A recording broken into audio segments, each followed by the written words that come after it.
Good morning students. हम वाक्य पढ़ रहे थे। तो वाक्य के अंतर्गत हमने क्रिया के आधार पर वाक्य के भेद पढ़े थे। आज हमें अर्थ के आधार पर वाक्य के भेद पढ़ेंगे। तो अर्थ के आधार पर वाक्य के 8 भेद होते हैं। वाक्य कितने प्रकार के होते हैं? 8 प्रकार के होते हैं, यानी इसके 8 भेद होते हैं। तो सबसे पहले आता है विधानार्थक वाक्य। विधानार्थक वाक्य का क्या अर्थ होता है? विधान होता है जिसमें किसी काम का करना या किसी बात का होना पाया जाता है, वो होते हैं विधानार्थक वाक्य। जिस वाक्य में किसी बात का होना पाया जाता है उसे विधानार्थक वाक्य कहते हैं।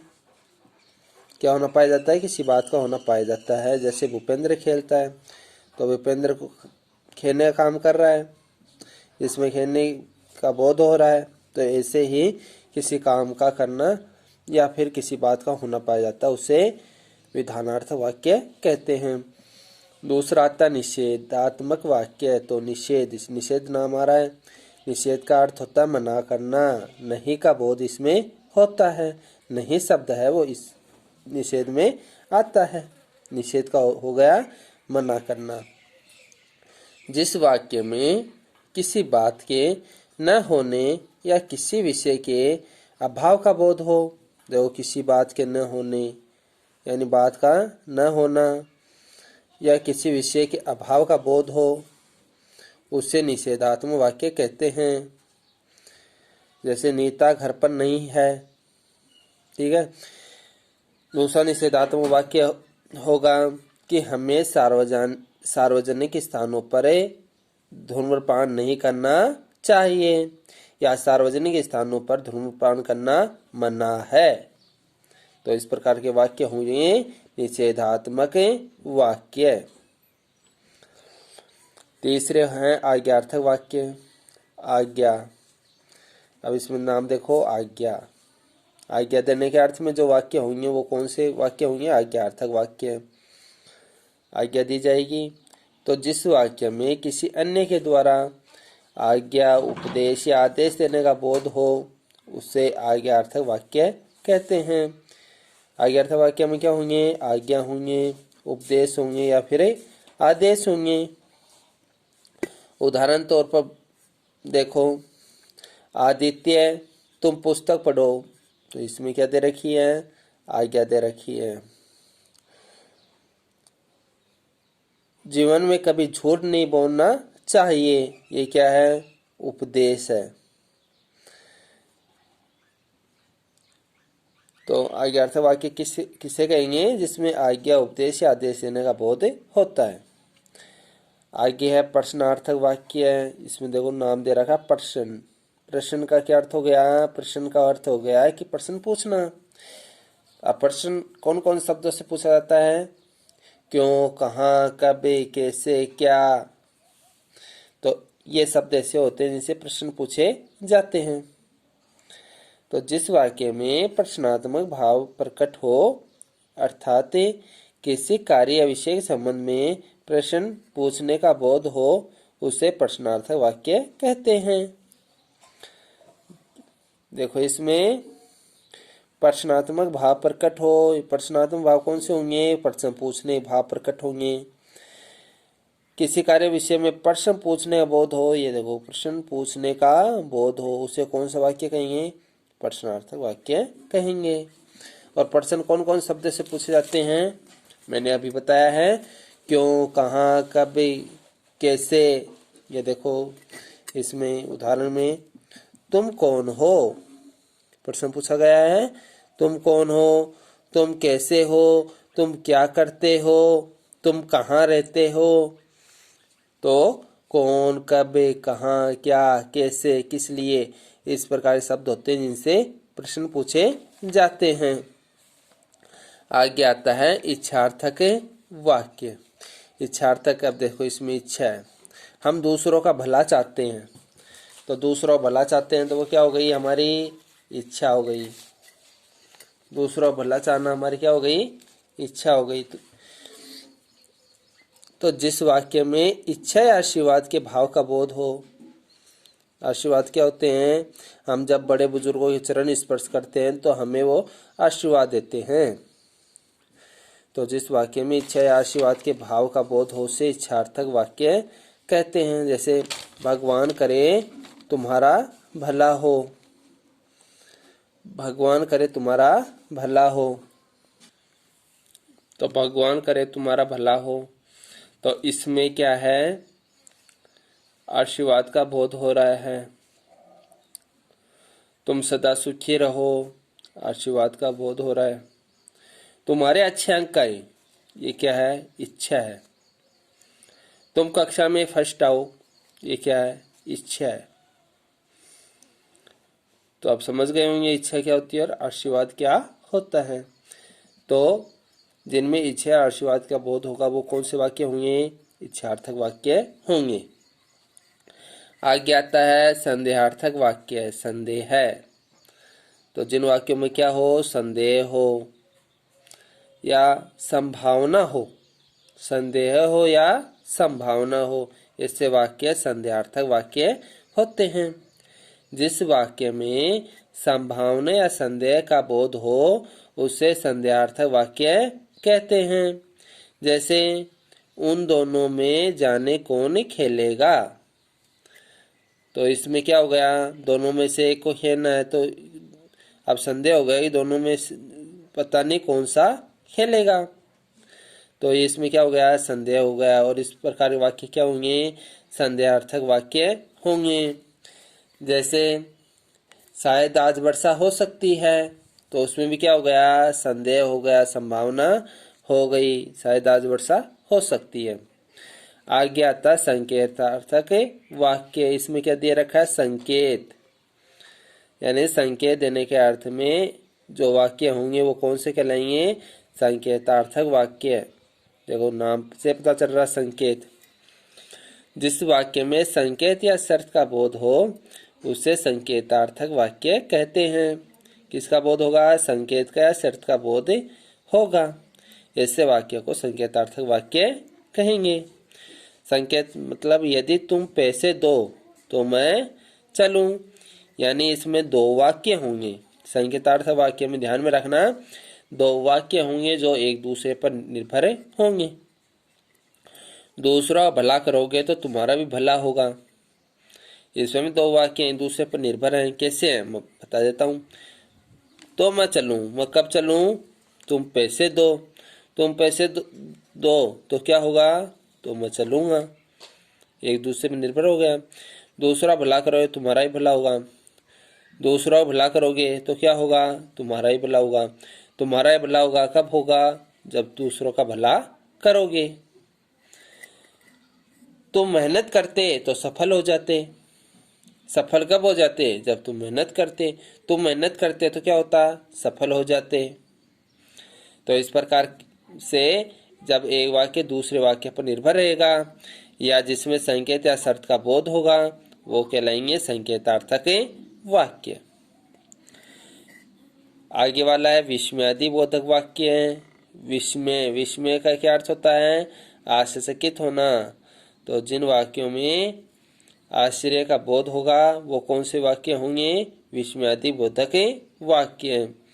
जिस वाक्य से विस्मय, आश्चर्य आदि का भाव प्रकट हो उसे विस्मयादि बोधक वाक्य कहते हैं। जैसे वाह कैसा नयनाभिराम दृश्य है, तो इसमें आश्चर्य की बात हो गई। नयनाभिराम, नयन यानी क्या होते हैं? नयनाभिराम का अर्थ क्या होता है? इसका देखो, नयन नयन हो गई थी आंखें, अभिराम होता है सुंदर, तो आंखों को सुंदर लगने वाला दृश्य है। वह कैसा आंखों को सुंदर लगने वाला दृश्य है, यानी नयनाभिराम दृश्य है। तो इसको देखकर वो क्या हो गया? आश्चर्यचकित हो गया। तो ये देखो, ये जो चिन्ह लगा हुआ है ये कौन सा चिन्ह है? विस्मयादि बोधक चिन्ह है। वह शब्द क्या है? विस्मयादि बोधक शब्द है। तो ऐसे शब्द जिनमें विस्मयादि बोधक शब्द आएंगे वो कौन सा वाक्य हो जाएगा? विस्मयादि बोधक अब देखो, ये वो तो हो गया अपनी परिभाषा और जो डिटेल्स थे समझाने के, वो हो गया। अब देखो विधानवाचक वाक्य कौन कौन से होते हैं। इसमें सामान्य क्रिया होती है, सामान्य बात होती है विधानवाचक वाक्य में, ध्यान में रखना। विधानवाचक वाक्य में सामान्य क्रिया सामान्य बातें होती है। जैसे तेज हवा चल रही है, बारिश आने वाली है, बच्चे मैदान में खेल रहे हैं, गंगा हिमालय से निकलती है, बालक पढ़ता है। तो इस प्रकार के वाक्य हो गए विधानवाचक वाक्य। आज्ञावाचक वाक्य कौन से होंगे? जिनमें आज्ञा, उपदेश और आदेश का बोध होता है। जैसे तुम यहाँ से जाओ, तो इसमें क्या हो गई? आज्ञा हो गई। दरवाजा बंद कर दो, ये क्या हो गया? आज्ञा हो गई। गृह कार्य तुरंत करो, ये हो गया आदेश। हमें बड़ों की आज्ञा पालन करना चाहिए, ये हो गया उपदेश। अपना काम करो, बातें मत करो, ये हो गया आदेश। इच्छावाचक वाक्य, इच्छावाचक वाक्य में इच्छा होगी, आशीर्वाद होगा या फिर शुभकामना होंगी। ठीक है। भगवान करे आपकी यात्रा शुभ हो, इसमें क्या है? इच्छा है। ईश्वर आपको लंबी आयु दे, इसमें क्या है? आशीर्वाद है। तुम देश का नाम जरूर रोशन करोगे, ये क्या है? शुभकामना है। काश मैं तुम्हारी मदद कर पाता, ये इच्छा हो गई कि मैं तुम्हारी मदद कर पाता लेकिन नहीं कर पाया। मदद करने क्या थी? उसकी इच्छा थी। काश मैं भैया को राखी बांध पाती, ये क्या थी? उसकी इच्छा थी, लेकिन वो राखी नहीं बांध पाई। निषेधात्मक वाक्य, निषेधात्मक वाक्य मैंने आपको बताया था कि मना करने का बोध होता है। ये देखो, कार्य न होने का बोध, न और नहीं शब्द इसमें आएंगे, या मना करने का भाव होगा। बच्चे स्कूल नहीं जाएंगे, नहीं शब्द आ गया, बच्चे स्कूल नहीं जाएंगे। उन्होंने नाश्ता नहीं किया, हमें झूठ नहीं बोलना चाहिए। आज बाजार नहीं जाएंगे, तुम ध्यानपूर्वक नहीं पढ़ रहे हो। तो जिसमें निषेध होगा, मना करने का जो भाव होगा, वो निषेधवाचक वाक्य होगा। कि बच्चे स्कूल नहीं जाएंगे, मना करने का भाव हो गया। और नाश्ता नहीं किया, इसमें मना करने का भाव हो गया। हमें झूठ नहीं बोलना चाहिए, तो आज बाजार नहीं जाएंगे और तुम ध्यानपूर्वक नहीं पढ़ रहे हो। तो इसमें क्या हो गया? मना करने का भाव हो रहा है, निषेध का भाव हो रहा है। तो ये निषेधवाचक वाक्य हो गए। आगे देखो प्रश्नवाचक वाक्य। प्रश्नवाचक वाक्य क्या होंगे? जिनमें प्रश्न का बोध होगा।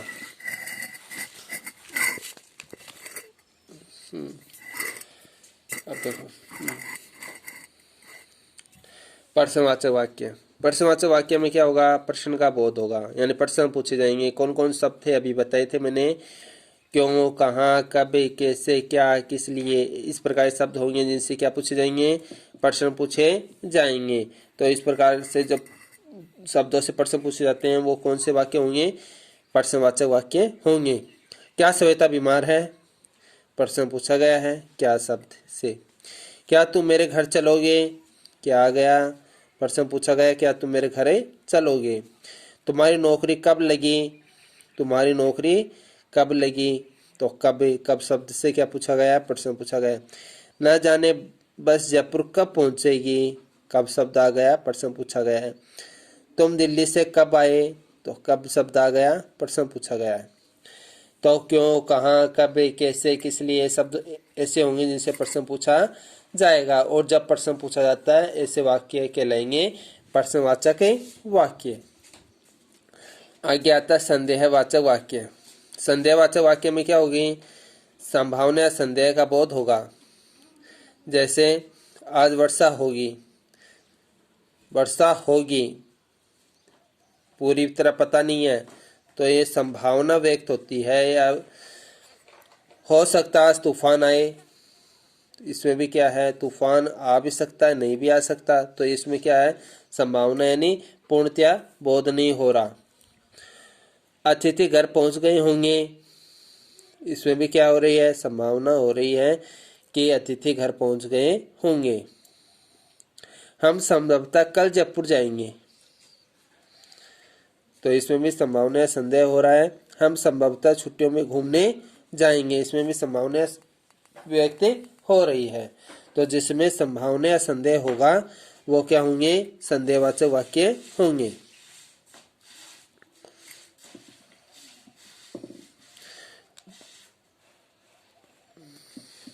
संकेतवाचक वाक्य। संकेतवाचक में संकेत होगा, शर्त होगी या फिर वाक्य दूसरे वाक्य पर निर्भर करेगा। इन दोनों वाक्य एक दूसरे पर क्या होंगे? निर्भर होंगे। वो पहले बताया था। यदि कोरोना नहीं होता तो बच्चे परीक्षा दे पाते। बच्चे परीक्षा दे पाते, कब दे पाते? कोरोना नहीं होता। यदि कोरोना नहीं होता तो क्या होता? बच्चे परीक्षा दे पाते। एक दूसरे पर वाक्य निर्भर है। यदि तुम देर तक न सोते तो काम पूरा हो जाता। तुम देर तक न सोते तो क्या होता? काम पूरा हो जाता। काम पूरा कब हो जाता? जब तुम देर तक न सोते। यदि मेहनत करोगे तो सफल हो जाओगे। सफल कब हो जाओगे? मेहनत करोगे। मेहनत करोगे तो क्या होगा? सफल हो जाओगे। अगर पढ़ोगे तो सफल हो जाओगे। पढ़ोगे तो क्या हो जाओगे? सफल हो जाओगे। सफल कब हो जाओगे? जब पढ़ोगे। तो ये दोनों वाक्य एक दूसरे पर क्या हो गए? निर्भर हो गए। तो जिसमें दो वाक्य होंगे और दोनों एक दूसरे पर निर्भर होंगे वो आ जाएंगे संकेतवाचक वाक्य। विस्मयादि बोधक वाक्य कौन से होंगे? जिसमें हर्ष, शोक, घृणा, विस्मय, खुशी इस प्रकार के भाव होंगे वो विस्मयादि बोधक होंगे। हर्ष तो होता है, खुशी का भाव होता है। खुशी और हर्ष एक ही चीज होती है। इसमें खुशी का भाव होगा। शोक होता है दुख का भाव। घृणा होती है नफरत का भाव। विस्मय होता है आश्चर्य का भाव। तो हर्ष यानी प्रसन्नता का, शोक दुख का, घृणा का नफरत, विस्मय आश्चर्य, खुशी, तो इस प्रकार जो भाव होंगे वो किस में आएंगे? विस्मयादि बोधक वाक्य के अंतर्गत आएंगे। देखो, वाह तुमने तो कमाल कर दिया। इसमें क्या हो रहा है? वाह तुमने तो कमाल कर दिया। हर्ष का भाव हो रहा है, शोक का हो रहा है, घृणा का हो रहा है, विस्मय का हो रहा है, खुशी का हो रहा है। इसमें हर्ष का भाव हो रहा है, वाह तुमने तो कमाल कर दिया। वाह क्या सुंदर फूल है। वाह क्या सुंदर फूल है। तो इसमें कौन सा भाव हो रहा है? खुश हर्ष का भाव हो रहा है। हाय दर्द के मारे मैं मर गया। हाय दर्द के मारे मैं मर गया। तो इसमें किस में भाव हो रहा है? शोक का भाव हो रहा है, दुख का भाव हो रहा है, दुख हो गया, ये शोक का भाव है। आइसक्रीम खाकर मजा आ गया। आइसक्रीम खाकर मजा आ गया। तो इसमें किसका भाव हो रहा है? खुशी का भाव हो रहा है कि आइसक्रीम खाकर मजा आ गया। तो इस प्रकार के जो भाव होंगे, हर्ष, शोक, घृणा, विस्मय, खुशी, इस प्रकार के जो भाव होंगे वो होंगे विस्मयादि बोधक वाक्य के अंतर्गत। तो आपको इन सबको ध्यानपूर्वक पढ़ना है, समझना है और याद भी करना है। धन्यवाद।